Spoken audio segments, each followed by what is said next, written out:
नमस्कार, आप देख रहे हैं इंडिया टीवी। आपके साथ मैं हूं पंकज भार्गव।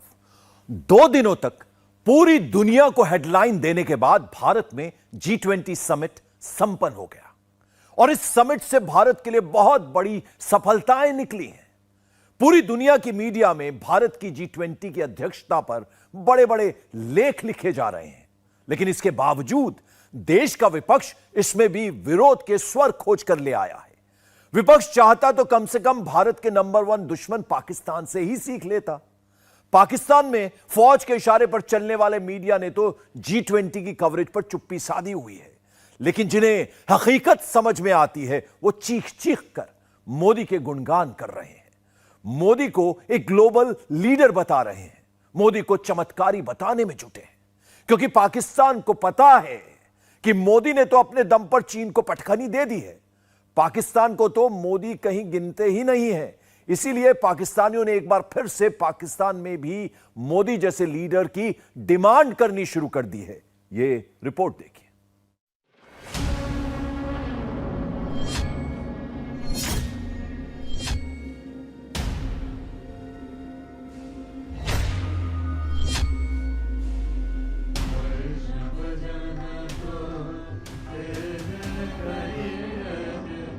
140 करोड़ भारतीयों की इसी मंगल कामना के साथ आप सभी का बहुत बहुत धन्यवाद। 2 दिनों तक दुनिया की सबसे बड़ी हेडलाइन बना G20 सम्मेलन खत्म हो गया।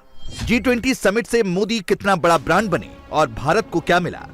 G20 सम्मेलन में भारत पूरी दुनिया को एक साथ कैसे लेकर आया? रूस, चीन और अमेरिका, ब्रिटेन के बीच कैसे भारत ने सुलह कराई? दिल्ली डिक्लेरेशन के पारित होने से कैसे भारत की डिप्लोमेसी की जीत हुई? भले ही पूरी दुनिया के मीडिया को यह सब दिख रहा हो, लेकिन भारत के विपक्ष को इस G20 समिट में कुछ खास भी नहीं लग रहा।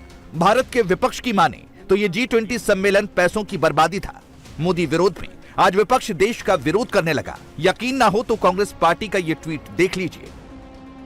सुबह बारिश हुई और पूरी दिल्ली में हुई, तो जाहिर सी बात है कि G20 समिट के मीटिंग स्थल पर भी पानी भरेगा, लेकिन कांग्रेस को इसमें भी आपत्ति थी। जरा प्रियंका गांधी की भाषा देख लीजिए। आज सुबह तो मैंने देखा कि इनके G20 जब हो रहा था तो बारिश आई और सारा जितना भी वो जहां पे वो G20 की मीटिंग रख रहे हैं उसमें सारा पानी फैल गया है। मेरे मन में एक बात आई कि शायद जो हमारे देशवासी डर के मारे कह नहीं पा रहे हैं, भगवान ने कह दिया कि अपना अहंकार कम करो, अपना अहंकार कम करो। सरकार के अहंकार का G20 के वेन्यू में पानी भरने से क्या लेना देना, लेकिन विपक्ष को तो बस विरोध से मतलब है।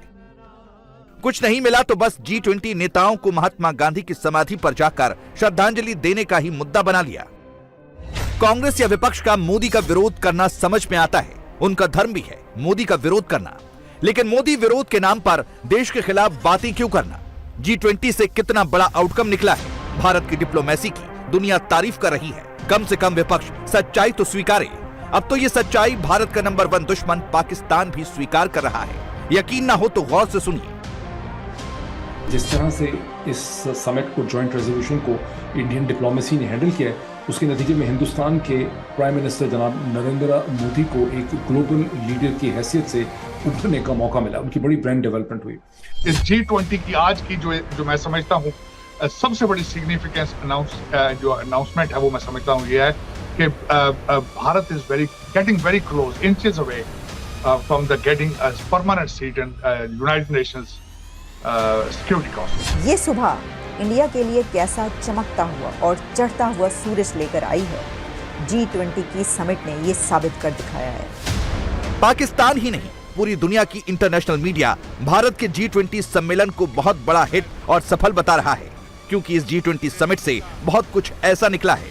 इंटरनेशनल मीडिया को बड़ी बड़ी हेडलाइंस दी। दुनिया बटी हुई है और ऐसे हालत में दिल्ली डिक्लेरेशन पर सबकी सहमति बड़ी बात थी।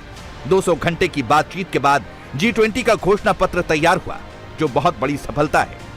इसके अलावा भारत ने अफ्रीकन यूनियन को G20 में आधिकारिक तौर पर शामिल करवाया।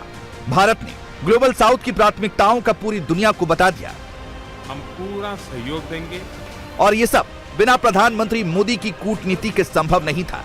इसीलिए तो दुनिया के बड़े बड़े नेता उनकी तारीफ कर रहे हैं। First of all, please allow me to thank Prime Minister Modi. Faithful to its principles, India did its utmost for its presidency of the G20 to serve unity and peace and send across a message of unity while Russia is still waging its war of aggression in Ukraine. So here I would like to thank Prime Minister Modi and say once again that France stands alongside India. हर चीज में मोदी विरोध खोजने वाले चाहें तो दुनिया की सबसे बड़ी महाशक्ति के इस ट्वीट को देख सकते हैं। भारत से वियतनाम जाते हुए अमेरिकी राष्ट्रपति जो बाइडेन ने क्या कहा, ये देखिए। वो भारत के G20 समिट को सफल बता रहे हैं और कह रहे हैं कि अगर चाह ले तो समाधान तो निकल ही सकता है। ब्रिटेन के प्रधानमंत्री ऋषि सुनक ने भी रवानगी से पहले ट्विटर पर जो लिखा उसमें भारत की तारीफ की गई और इस समिट को सफल बताया है। इसीलिए तो दुनिया ये कह रही है कि इस समिट ने भारत के प्रधानमंत्री नरेंद्र मोदी को एक बहुत बड़ा ग्लोबल लीडर बना दिया है। देखें कि हमारे पाकिस्तान के लिए इसमें से क्या निकलता है, कहां जाएगा। अफसोस की बात है कि आज G20 में जो कुछ हुआ है वो हमारे पाकिस्तान का कहीं नाम नहीं है। हम अपने मसाइल में आज तक भी अभी we are not clear where we are going, what is our destination. लेकिन मैं समझता हूं कि it was a wonderful effort, it was a remarkable effort by India. और मैं जिस तरह हमेशा एज बाहसीते student of political science future के अंदर मोदी साहब के ऊपर लोग PhD किया करेंगे कि किस तरीके से अ चाय वाला has taken the country to the next level. It's amazing. It's an amazing story to be told. ये सुबह इंडिया के लिए कैसा चमकता हुआ और चढ़ता हुआ सूरज लेकर आई है, G20 की समिट ने ये साबित कर दिखाया है। G20 की समिट के प्लेटफॉर्म ने दुनिया को ये बताया है कि इंडिया कैसे दुनिया की एक लीडिंग पावर बन चुका है। और इंडिया ने इस G20 की समिट में ये पिच किया है, दुनिया को बताया है कि अगले चंद सालों में ये मुल्क भारत कहां पर पहुंचेगा और इस वक्त ये किस जगह पर खड़ा है। पाकिस्तान के लिए तो सबसे बड़ा झटका यही है कि उसका परम मित्र चीन अलग थलग पड़ गया है। शी जिनपिंग ने दिल्ली में G20 समिट में न आकर खुद ही अपने पैरों पर कुल्हाड़ी मारी है। पूरी दुनिया ही चीन के खिलाफ हो गई और इसमें सबसे बड़ी भूमिका भारत ने ही निभाई।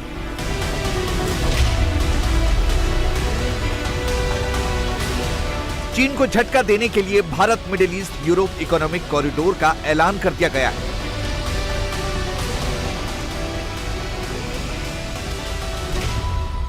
इस कॉरिडोर से रेलवे और पोर्ट्स के माध्यम से भारत को मिडिल ईस्ट से जोड़ा जाएगा। इसमें UAE, सऊदी अरब, जॉर्डन और इजराइल जैसे देश शामिल होंगे। साथ ही यूरोप से भी कनेक्टिविटी जोड़ी जाएगी। इसे चीन के 2 प्रोजेक्ट्स का जवाब माना जा रहा है। ये हैं बेल्ट एंड रोड इनिशिएटिव और चाइना पाकिस्तान इकोनॉमिक कॉरिडोर या CPEC। एक लिहाज से CPEC और BRI का ही हिस्सा माना जाता है। जाहिर है भारत अगर मिडिल ईस्ट तक ये कॉरिडोर बनाएगा और चीन को झटका लगेगा तो पाकिस्तान को तो दर्द होगा ही। उनका जो प्लान था वो प्लान जो ये उन्होंने बनाया है कि यहां से शिपमेंट दुबई जाएगी और दुबई से ट्रेन के जरिए वो आगे यूरोप में जाएगी। तो उन्होंने क्लियरली एक पाथ दे दिया है which is a counter to the BRI। अब BRI की कमजोरियां क्या है, मैं वो उनको भी मेंशन करना चाहूंगा। एक तो BRI को समझा जाता है कि डेट ट्रैप है फॉर द डेवलपिंग कंट्रीज, जिसकी मिसाल आपके सामने श्रीलंका की मिसाल मौजूद है कि उनका एक डेट ट्रैप था जिसके अंदर वो फंसे और बैंकरप्सी तक चले गए। अब दूसरा विक्टिम सामने पाकिस्तान नजर आ रहा है, लेकिन पाकिस्तान को मैं विक्टिम समझूं या बेनिफिशियरी समझूं, उन्होंने तो 26 करोड़ बिलियन डॉलर के वीजे खरीद लिए। पाकिस्तानियों से डील करना इतना आसान थोड़ी है। मैं ये समझती हूं कि ये shipping and rail corridor India की चाइना को शतरंज की बाजी पर एक बहुत बड़ी मात है। ये shipping and rail corridor India को गल्फ कंट्रीज, अरब कंट्रीज से लेकर यूरोप तक बराह रास्त ट्रेड के लिए ऐसे मिला देगा कि फिर आप देखेंगे कि अभी इंडिया की जिस ट्रेड की गूंज दूर दूर तक है वो कहां पर पहुंचा। लेकिन आप ये समझ लीजिए कि इस वक्त चाइना को लेने के देने पड़ गए हैं। चाइना ये सोचने पर मजबूर हो गया है कि अब क्या किया जाए। इंडिया ने इस प्रोजेक्ट के जरिए अपने हरीफ कंट्रीज को मात दे दी है। लेकिन पाकिस्तान का अकेला दर्द यही नहीं है। बल्कि उन्हें तो ये भी झटका लग रहा है कि बहुत जल्द भारत भी अब संयुक्त राष्ट्र सुरक्षा परिषद यानी यूएनएससी का परमानेंट सदस्य हो जाएगा। प्रधानमंत्री मोदी ने भी ये मांग की है और अमेरिका भी भारत के साथ है। अगर ऐसा हुआ तो संयुक्त राष्ट्र सुरक्षा परिषद के 5 परमानेंट मेंबर अब 6 हो जाएंगे और ये छठा सदस्य भारत ही होगा। पाकिस्तान इस पर भी बहुत ज्यादा बेचैन है। जो अमेरिकन मीडिया है वो सबसे ज्यादा आज जो यहाँ पे खबर चल रही है कि America has already given their go ahead for the seat for India in a permanent seat in a security council. उसकी सपोर्ट उन्होंने दे दी है। अब पता नहीं how the China and Russia is going to behave। इस G20 की आज की जो मैं समझता हूँ सबसे बड़ी सिग्निफिकेंस जो अनाउंसमेंट है वो मैं समझता हूँ ये है कि Bharat is getting very close, inches away from the getting a permanent seat in United Nations security council. मैं इस सबसे बड़ी न्यूज तो मैं समझता हूँ ये जो एक भारत की ख्वाहिश थी, जिसके लिए उन्होंने इतनी कैंपेन चलाई, जिसके लिए मोदी साहब अमेरिका आए, फ्रांस गए, उसके बाद ग्रीस गए, यूएई गए, जकार्ता गए, और जो एक नए ब्लॉक में जिस तरीके से वो अपने आप को प्रमोट करते रहे, भारत को प्रमोट करते रहे, मैं समझता हूँ this is extreme of it. और जिसकी वजह से उन्होंने वो जो उनका एक अल्टीमेट ऑब्जेक्टिव था उसके how close they are getting to that. Bharat में हुए G20 की सबसे बड़ी सफलता थी वो घोषणा पत्र जिसे सबने पारित किया।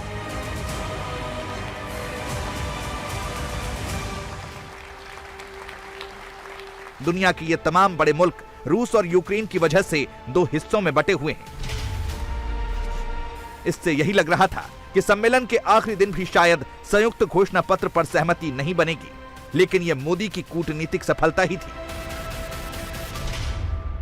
अमूमन घोषणा पत्र शिखर सम्मेलन के आखिरी दिन जारी होता है, लेकिन मौजूदा हालात में न सिर्फ सहमति का ऐलान हुआ बल्कि कुछ ही मिनटों में पूरा घोषणा पत्र सामने आ गया। इस सहमति को भारत की सबसे बड़ी जीत और दुनिया की सबसे अहम कूटनीतिक घटना माना जा रहा है, जिसके व्यापक असर होंगे। इंडिया को आज ईद मनाने की जरूरत है। पहली कामयाबी G20 का इजलास उन्होंने करवाया, दूसरा वो यूनाइटेड नेशन सिक्योरिटी काउंसिल का मेंबर बनने जा रहा है। बनने जा रहा नहीं, बन गया हुआ है। तय करें, आप लिख लें, आप रखें अपने पास पॉइंट आउट करके। देखें, यूनाइटेड नेशन सिक्योरिटी काउंसिल का मेंबर बनना कोई आम बात नहीं है। हमारी वो औकात नहीं है कि हम G20 या किसी और समिट के लिए हम यहाँ बुलाएं। इस्लामिक कॉन्फ्रेंस के लिए हमने यहाँ बुलाया, वो आगे अच्छी बात है और होने चाहिए, लेकिन नहीं हुआ। आपको बताने की जरूरत नहीं हमारी वर्थ क्या है। हमारे माशाल्लाह से शहबाज शरीफ जो पिछले वज़ीर-ए-आज़म थे, साबिक वज़ीर-ए-आज़म, वो गए तो वहां जाके कहते कि यूं लगता है जैसे मैं मांगने आया हूं, मैं मांगने नहीं आया हूं। अबे भाई भिखारी हो, आपको कहने की क्या जरूरत है कि यूं मैं जहां पे जाता हूं लोगों को यूं लगता है कि जैसे मैं मांगने आया हूं। आपके मुंह पे लिखा हुआ भिखारी, आपको बताने की जरूरत नहीं है। आप प्रेसिडेंट हैं, आप प्राइम मिनिस्टर हैं, आप एक मुल्क को रिप्रेजेंट कर रहे हैं। आप मुस्लिम लीग नून को रिप्रेजेंट नहीं कर रहे हैं, आप पाकिस्तानी झंडे को रिप्रेजेंट कर रहे हैं, उस चांद तारा को रिप्रेजेंट कर रहे हैं। आप उसके उस लेवल को, मयार को, इज्जत को, रिस्पेक्ट को, ऑनर को, इंटीग्रिटी को, डिग्निटी को टॉप पे रखें, फिर बात करें, उस लेवल पे बात करें। आपके सामने कोई चूचे नहीं बैठे हुए हैं, पढ़े लिखे लोग बैठे जिन्होंने आपको फंड देना है। IMF ने आपको टेक्निक का नाच नचा के रखा हुआ है। बांग्लादेश अगर इंडिया इस्लामिक कंट्री है, बांग्लादेश वो रिलेशन बेहतर करके रखे हुए हैं। ये सऊदी अरब या UAE इस्लामिक कंट्रीज है, इस्लामिक वो भी रिलेशन बेहतर कर रहे हैं। अगर ईरान की, अफगानिस्तान की बात करें, वो भी रिलेशन बेहतर कर रहे हैं। हम किस सोच में बैठे हैं, किस अकड़ में या किस एटीट्यूड में बैठे हैं कि भाई हम नहीं बात करेंगे। भाई हम वो ना बस यही हमारे जो छोटे लेवल पे है ना, हर बंदा इंडिया ऐसा है, इंडिया वैसा है, इंडिया ऐसा है, इसको बेहतर करने की जरूरत है। निचले लेवल से जब बेहतर करेंगे तो फिर आहिस्ता आहिस्ता वो लेवल बढ़ता रहेगा, फिर ग्राफ बढ़ता रहेगा उसका, तो फिर सोच बदलने की हमें जरूरत है। आज जो जंग है ना वो हाली गोलियों वाली नहीं है, इकोनॉमी की। बिल्कुल, वो आप इकानमी अपनी बेहतर करें, वो सबसे बड़ी मार होती है किसी को मारने के लिए। और इस जंग में तो इंडिया जीत चुका है, इसमें कोई बात नहीं इंशाल्लाह। पाकिस्तान के लिए तो सबसे बड़ा झटका उनके 2 प्रमुख शेख भी थे जो प्रधानमंत्री नरेंद्र मोदी के अगल बगल बैठे हुए थे। सऊदी अरब के प्रिंस सलमान और UAE के अल नाहियान दोनों इस वक्त भारत के बहुत करीबी हैं और सऊदी अरब के क्राउन प्रिंस तो इस समिट के बाद भी भारत में ही रुके हैं। क्योंकि वो भारत के स्टेट गेस्ट होंगे। सऊदी अरब एक बड़ा मुस्लिम देश है, वो मुस्लिम वर्ल्ड का लीडर माना जाता है और दुनिया में कच्चे तेल का सबसे बड़ा प्रोड्यूसर भी है। यूक्रेन युद्ध के बाद रूस ने भारत को जो डिस्काउंट देना शुरू किया था, वो डिस्काउंट अब रूस ने 80% तक कम कर दिया है। रूस का डिस्काउंट $30 पर बैरल से घटकर $4 ही रह गया है। वहीं पश्चिमी देशों के प्रतिबंध की वजह से तेल के बदले में भारत को चीन की करेंसी युआन में पेमेंट करना पड़ रहा है। इसी वजह से भारत ने अपने ऑयल इंपोर्ट को फिर से अरब देशों पर फोकस कर दिया है। अब पाकिस्तान ये चाहता था कि सऊदी अरब के क्राउन प्रिंस भारत जाते समय उनके मुल्क से होकर चले जाएं, लेकिन उन्होंने ऐसा नहीं किया, वो सीधे भारत आए। अब पाकिस्तानियों को उम्मीद है कि कम से कम भारत से लौटते वक्त ही पाकिस्तान में रुककर चले जाएं, तो कम से कम पाकिस्तान को सऊदी अरब से और भीख मांगने का मौका मिल जाएगा। एक बड़ी बात इसके अंदर ये हुई पाकिस्तान के लिए कि कहा यह जा रहा था, हमने भी आपको ये बताया था कि MBS यानी कि मोहम्मद बिन सलमान जब इंडिया की G20 समिट के लिए शरीक होने के लिए आएंगे तो वो पहले पाकिस्तान पहुंचेंगे, यहाँ पर चंद घंटे गुजारेंगे, यानी पाकिस्तान में कुछ घंटे गुजारेंगे और उसके बाद वो इंडिया जाएंगे। अच्छा, इससे पहले ऐसा ही हुआ था क्योंकि 2019 में जब वो इंडिया के लिए आए थे तो वो पाकिस्तान भी आए थे, लेकिन इस मरतबा ऐसा नहीं हुआ और इसको इस तरीके से लिया जा रहा है। मैं देख रही थी कि इंडियन मीडिया में ऐसे इसको पब्लिश किया गया है कि जो सऊदी अरेबिया है और MBS हैं उन्होंने पाकिस्तान को डिच कर दिया, उन्होंने पाकिस्तान को ठंड माहौल करा दिया, यानी पाकिस्तान को लाल बत्ती दिखा दी है कि नहीं, आपकी तरफ आने का मेरे पास टाइम नहीं है, और वो उधर चले गए हैं। क्योंकि पाकिस्तान में यहाँ तक बात की जा रही थी, मतलब हम प्लान्स तो बहुत बड़े बड़े, हम ख्वाब देखना शुरू कर देते हैं। वो कहते हैं ना शेख चिल्ली, वो जो एक कैरेक्टर है, हम उससे भी बड़े शेख चिल्ली बन चुके हैं। यहाँ तक हमने बता दिया और ऐसी डिटेल्स भी आना शुरू हो गई कि इतनी बड़ी इन्वेस्टमेंट है जो कि पाकिस्तान आ रही है और MBS आकर इतने $बिलियन का यहाँ पर ऐलान करेंगे और कहेंगे कि जनाब ये मैं आपके लिए लाया हूँ और पहले मैं आपको ये दूंगा और उसके बाद मैं इंडिया जाऊँगा। तो ज़रा ऐसा कुछ नहीं हुआ। प्लीज़ होश के नाखून ले लें और जाग जाएं। अब हकीकत की दुनिया में आप आ जाएं। G20 की सफल मेजबानी के बाद भारत ने अब कमान अगले होस्ट ब्राजील को सौंप दी है। अब अगले साल ब्राजील G20 का होस्ट होगा। आने वाले सालों में आगे बहुत से देशों को मेजबानी करनी है और ये देश भारत की होस्टिंग का स्तर देखकर अपने हाथ खड़े कर चुके हैं। भारत ने बिल्कुल अपनी थीम यानी वसुदेव कुटुंबकम की भावना को ध्यान में रखकर ही सारा आयोजन किया और निभाया। मेरा प्रस्ताव है कि हम नवंबर के अंत में G20 का एक वर्चुअल सेशन और रखें। उस सेशन में हम इस समिट के दौरान तय विषयों की समीक्षा कर सकते हैं। इन सब की डिटेल्स हमारी टीम आप सभी के साथ शेयर करेगी। मैं उम्मीद करता हूं कि आप सब इससे जुड़ेंगे। One earth, one family, one future का रोड मैप सुखद हो। स्वस्ति अस्तु विश्वस्य, यानी संपूर्ण विश्व में आशा और शांति का संचार हो। 140 करोड़ भारतीयों की इसी मंगल कामना के साथ आप सभी का बहुत बहुत धन्यवाद। और प्रधानमंत्री मोदी की इन्हीं कुशलताओं को देखकर पाकिस्तानी रो रहे हैं और अपने मुल्क के हुक्मरानों को कोस रहे हैं, क्योंकि उन्हें पता है कि ये सारी सफलताएं बिना लीडर के संभव नहीं होती हैं और पाकिस्तान के लीडर तो विदेश भागे हुए हैं।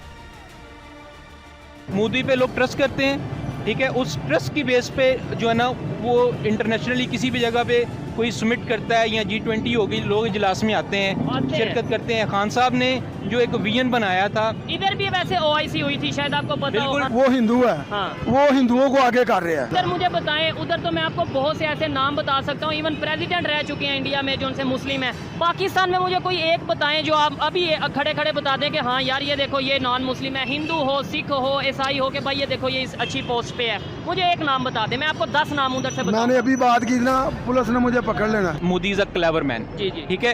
देखें बात यह है कि वो जिन चीज़ों को, जिन इश्यूज़ को वो हाईलाइट, मतलब वो चाहते हैं कि वो हाईलाइट ना हो, ठीक है, उन इश्यूज़ को दबाने के लिए अगर वो इस तरह की ऑफर्स करता है कि जिसमें कि डिप्लोमेसी शो होती है, ठीक है, हमने भी, खान साहब ने भी अगर वो बयान दिया तो वो डिप्लोमेसी के पॉइंट ऑफ व्यू से दिया। खान साहब ने बयान नहीं, खान साहब ने तो ऑर्डर दे दिया ना, ऑर्डर दे दिया ना। इसकी रीजन ये है कि अगर कोई एक्शन आएगा तो उसके रिएक्शन में आप कुछ ना कुछ तो करेंगे ना। उनका जो लीडर है, मतलब नरेंद्र मोदी ही, ठीक है, लेकिन वो ध्यानदार है अपने मुल्क के हक में, सो दैट उनको अपनी पब्लिक के लिए वो सिंसियर है, अपनी राय मिली है। और विजन का डिफरेंस यही होता है, ठीक है, कि आपको दीवार के पीछे क्या है वो चीज, अपकमिंग टाइम के बारे में आप जो चीजें सोच रहे होते हैं वो बेसिकली विजनरी चीजें आ सकते हैं। अभी फिलहाल तो फ्रांस में भी बैन लग गया इस पे, हिजाब पर, और मुसलमानों पे, जो मुस्लिम्स हैं उन पे काफ़ी सैंक्शन लग रहे हैं। सर ये इसी वजह से हो रहा है कि वो लोग यही समझते हैं कि इस्लाम इज़ अ टेररिस्ट रिलीजन। एक ऐसा इमेज इंडियन नेशन का दुनिया के सामने दे रहा है कि हम एक मेहनती, पढ़ी लिखी और बिजनेसमैन कौम है। अगर हम दुनिया में बड़ी ताकतों के साथ मिलकर चलते हैं तो हम दुनिया की 80% से 70% ह्यूमन रिसोर्सेज को कंप्लीट कर सकते हैं। एक्चुअल पर्पस ही ये है उस बंदे का। और पाकिस्तान के पास $8 अरब, तो हमारा दुश्मन हमसे 10,000 टाइम गुना स्ट्रांग है इकोनॉमिकली। ये भारत की सफल कूटनीति की तस्वीरें हैं। भारत में G20 के इस आयोजन से ये पता चल गया कि अब वक्त सिर्फ विकसित देशों का नहीं रहा, बल्कि अब विकासशील देशों का भी समय आ गया है। इसीलिए भारत ने अफ्रीकन यूनियन को भी शामिल करवाया और ग्लोबल साउथ की भी बात कर डाली। मोदी योगी के विरोधी उत्तर प्रदेश में घोसी की सीट पर बीजेपी के हार को 2024 का रुझान बता रहे हैं। अखिलेश यादव G20 को G फॉर घोसी का मुहावरा बता रहे हैं। ओम प्रकाश राजभर को जबरदस्त तरह से ट्रोल किया जा रहा है, उन पर मीम बन रहे हैं, मजाक बनाया जा रहा है कि अब मंत्री बनने का सपना टूट गया। दारा सिंह चौहान त्रिशंकु कहकर माखौल बना रहे हैं। घोसी की सीट इतनी खास क्यों थी? ओपी राजभर, संजय निषाद और दारा सिंह चौहान की जातियों का समीकरण क्यों काम नहीं आया? कौन से लोकल फैक्टर थे जिसने साइकिल को 42,000 से ज्यादा वोटों की लीड दिला दी? 2024 में बीजेपी उत्तर प्रदेश की 80 की 80 सीटें जीतना चाहती है। क्या घोसी की हार से टारगेट मुश्किल हो गया है, या फिर कहीं ऐसा तो नहीं कि इस हार से 24 की जीत का रास्ता निकलेगा? घोसी का दोषी कौन था और इससे 80 का रास्ता कितना दूर या कितना पास हुआ? पूरी डिटेल के साथ इस सीट के नतीजों का विश्लेषण आपको इस रिपोर्ट में मिलेगा। हार कर जीतने वाले को बाजीगर कहते हैं। अखिलेश यादव लगता है ये बात भूल गए हैं, इसीलिए कुछ ऐसा कह रहे हैं। G20 के जी में उन्हें घोसी नजर आ रहा है। श्री अखिलेश यादव जी का एकदम बचकाना, मतलब इस प्रकार का अगर ट्वीट है मैंने देखा नहीं, आप लोग कह रहे हो, ऐसा नहीं करना चाहिए। आज जब भारत की बात हो तो हमारे दल अलग अलग हो सकते हैं, लेकिन हम सभी दल के लोग पहले भारत के वासी हैं, और जब भारत का मान बढ़ता है तो उसमें दल का मान नहीं बढ़ता है, पूरे भारत का मान बढ़ता है। ऐसे समय में चाहे वो श्री अखिलेश यादव जी हों, चाहे वो श्री राहुल गांधी जी हों, और चाहे विपक्षी दल के और भी कोई नेता हों, उनको इस प्रकार की टिप्पणी से बाजाना चाहिए। सच है, घोसी में कमल नहीं खिला है, इंडिया अलायंस चला है। लेकिन यह भी सच है कि G20 में भारत खिला है और मोदी का जलवा चला है। फिर उसके बाद ये कहना कि क्या मोदी योगी का जलवा खत्म हो गया है? क्या मोदी योगी का मैजिक फेल हो गया है? क्या 24 में भी एनडीए का घोसी जैसा हाल होगा? क्या वाकई में घोसी का नतीजा 24 की तस्वीर है? इंडिया अलायंस के लोग तो यही कह रहे हैं। ये चुनाव 24 की तरफ, 24 आने वाले 24 के लोकसभा चुनाव की तरफ भी संकेत करता है। जिस तरह से बीजेपी की रणनीति घोसी में ध्वस्त हुई है, क्या वाकई में यूपी में बीजेपी की बुनियाद हिलने लगी है? घोसी प्रयोग पर अखिलेश यादव को इतना भरोसा क्यों है? क्या यूपी में 70 से ज्यादा सीट का मोदी योगी का टारगेट फेल हो जाएगा? पहले वो समझते हैं। अखिलेश यादव की जीत भले हुई है, लेकिन इसे बीजेपी की रणनीति हार कहा जा रहा है, जिसमें पहली वजह है दारा सिंह चौहान का कैंडिडेट के तौर पर सिलेक्शन, दारा सिंह का बार बार पार्टी बदलना। दारा सिंह किसी पार्टी में टिक कर नहीं रहे, वो लगातार पार्टियां बदलते रहे। इससे उनकी छवि को नुकसान हुआ। कभी विधायक, कभी सांसद का चुनाव लड़ते रहे। 1999 में सपा के टिकट पर घोसी से लोकसभा चुनाव लड़ा और बीएसपी से हार गए। बावजूद इसके सपा ने राज्यसभा सदस्य बना दिया, लेकिन पार्टी बदलने में माहिर दारा सिंह फिर बीएसपी में चले आए। 2000 में बीएसपी से राज्यसभा सांसद बने, फिर 2009 में बीएसपी से सांसद बने, 2014 का लोकसभा चुनाव हार गए तो बीजेपी में चले आए। राज्य सरकार में मंत्री भी बने। 2022 के चुनाव के ठीक पहले वो पार्टी को कोसते हुए समाजवादी पार्टी में शामिल हो गए। सपा से विधायक बने, फिर जून 2023 में सपा से इस्तीफा देकर एक बार फिर से भाजपाई हो गए। घोसी का चुनाव कहने को तो एक विधानसभा का चुनाव था, लेकिन उस चुनाव पे पूरे देश की नज़र थी और जिस तरीके से घोसी के रिजल्ट को लेके पूरे देश में प्रतिक्रियाएं आई हैं। चुनाव तो 7 विधानसभा में हुए थे, लेकिन घोसी को लेके पूरे देश के राजनीतिक दलों ने प्रतिक्रिया की है, क्योंकि ये टेस्ट केस था। कई हमारे सहयोगी छोड़ के चले गए थे, कई जोड़ तोड़ करके भारतीय जनता पार्टी ने बनाए थे। इंडिया अलायंस जो था उसका उत्तर प्रदेश जैसे बड़े राज्य में पहला टेस्ट था। तो उस लिहाज से बहुत सारे लोग इससे राष्ट्रीय स्तर पर संदेश ले रहे हैं, क्योंकि आने वाले समय में लोकसभा का चुनाव होना है और बहुत सारे लोगों की ये नज़र है कि अगर इंडिया अलायंस यहाँ अच्छा करता है तो इससे देश की राजनीति में आने वाले समय में दिल्ली में बदलाव का रास्ता उत्तर प्रदेश से जाता है। और जिस बड़े मार्जिन से एक तरफा इंडिया अलायंस और समाजवादी पार्टी के उम्मीदवार की विजय मिली है, उससे बहुत सारे लोगों की आशाएं जागी हैं।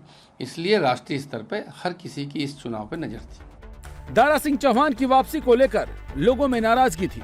बीजेपी का कैडर अंदर ही अंदर नाराज था, क्योंकि दारा सिंह चौहान जब बीजेपी छोड़कर समाजवादी पार्टी में गए थे तब उनके बयानों को भी चुनाव में खूब चलाया गया, जिसमें उन्होंने बीजेपी को लेकर बहुत बयानबाजियां की थी। इन बयानों को लेकर लोकल लेवल पर बहुत नाराजगी थी। ऐसे शख्स को बीजेपी में दोबारा क्यों लिया गया? बंद कमरों में मीटिंग से जमीन का तापमान पता नहीं चलता। इस टेम्परेचर को बीजेपी के रणनीतिकार भांप नहीं पाए।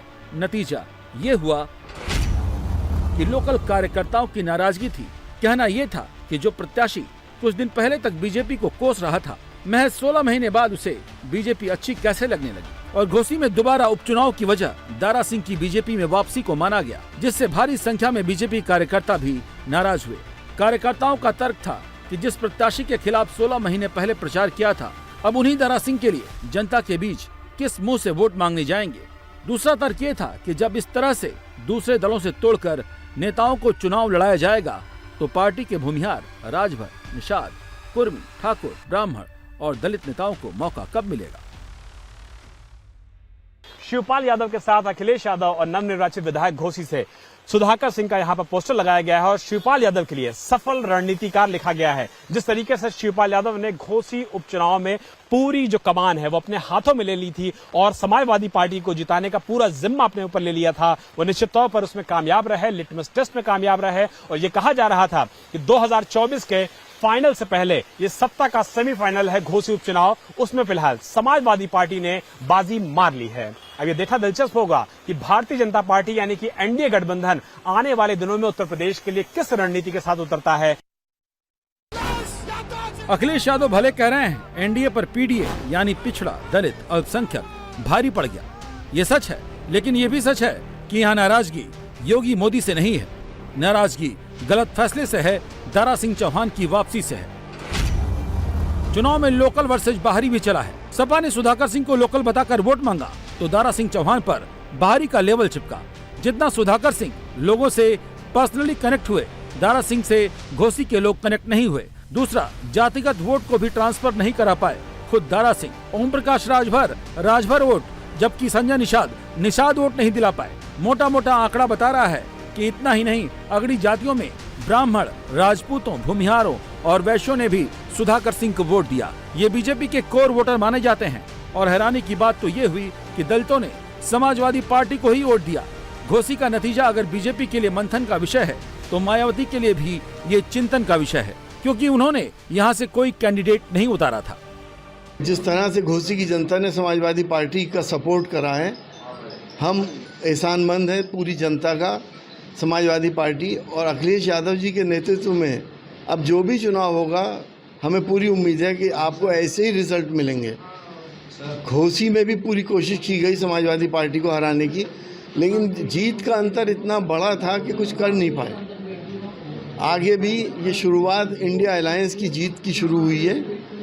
आगे देखिए आप, आगे क्या क्या नहीं होगा। अब सवाल है कि बीजेपी के लिए कितनी बड़ी चुनौती है और इंडिया अलायंस के लिए ये कितना फायदेमंद होने वाला है।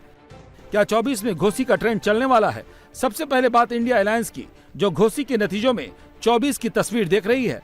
यह गठबंधन अब आगे बढ़ेगा मजबूती के साथ। 2024 और आगे के जो भी चुनाव हैं, निश्चित तौर से 24 का चुनाव अच्छा होने जा रहा है। नहीं, निश्चित मैं बता रहा हूँ, ये घोसी का जो चुनाव हुआ है, एक बहुत बड़ा संदेश पूरे प्रदेश और देश के अंदर दिया है। और इस इंडिया गठबंधन से जो आज घोसी का परिणाम जो वहाँ की महान जनता ने दिया है, इसका संदेश बहुत दूर तक जाएगा। कांग्रेस के यूपी अध्यक्ष अजय राय इस जीत में अपनी भी हिस्सेदारी का दावा कर रहे हैं, लेकिन 2022 के चुनाव के नतीजे क्या कह रहे हैं वो देख लेते हैं। 2022 चुनाव में सपा से लड़े दारा सिंह चौहान को 1,08,430 वोट मिले थे। बीजेपी के विजय राजभर को 86,214 वोट, बीएसपी के वसीम इकबाल को 54,248 वोट, जबकि कांग्रेस की प्रियंका यादव को सिर्फ 2012 वोट मिले थे। इस नतीजे में कांग्रेस का कितना योगदान है, ये तो यूपी कांग्रेस के अध्यक्ष अजय राय ही बता सकते हैं। उधर अगर तुलना 2023 की करें तो उपचुनाव में सपा के सुधाकर सिंह को 1,24,427 वोट मिले और बीजेपी के दारा सिंह चौहान को 81,668 वोट मिले। तो बीजेपी के वोटर्स में बहुत ज्यादा फर्क नहीं पड़ा, बस जिस दलित और गैर पिछड़ी जाति का वोट बीजेपी को ट्रांसफर होना था वो नहीं हो पाया, इसीलिए हार जीत का अंतर बढ़ गया। और उधर मुस्लिम यादव ने एकजुट होकर जमकर सपा को वोट किया। इसलिए ये कह देना कि घोसी का नतीजा 24 की तस्वीर है, वो कैलकुलेशन सही नहीं है। यहाँ बीजेपी के रणनीतिकारों को सोचना होगा कि उनकी कैलकुलेशन कैसे गड़बड़ हो गई, क्यों पिछड़े और दलित वोट ट्रांसफर नहीं हो पाए, बीजेपी से चूक कहाँ हुई। ओम प्रकाश राजभर दारा सिंह चौहान की वापसी के अगुवा बने। अमित शाह के साथ मीटिंग हुई। मीटिंग में इस बात का भरोसा दिलाया गया कि 2022 में बीजेपी पूर्वांचल इसीलिए हारी क्योंकि गैर यादव ओबीसी उनके साथ नहीं था। इस बात की अमित शाह को गारंटी दी गई कि नोनिया, राजभर जैसी जातियों के वो नेता हैं। घोसी में बीजेपी जरूर जीतेगी। यही वजह थी कि यूपी में मंत्रिमंडल का विस्तार नहीं हुआ। माना जा रहा था कि घोसी जीत के बाद दारा सिंह चौहान और ओम प्रकाश राजभर मंत्री बनाए जाएंगे, लेकिन घोसी हार की वजह से अब ओम प्रकाश राजभर और दारा सिंह चौहान दोनों मोल भाव की स्थिति में नहीं है।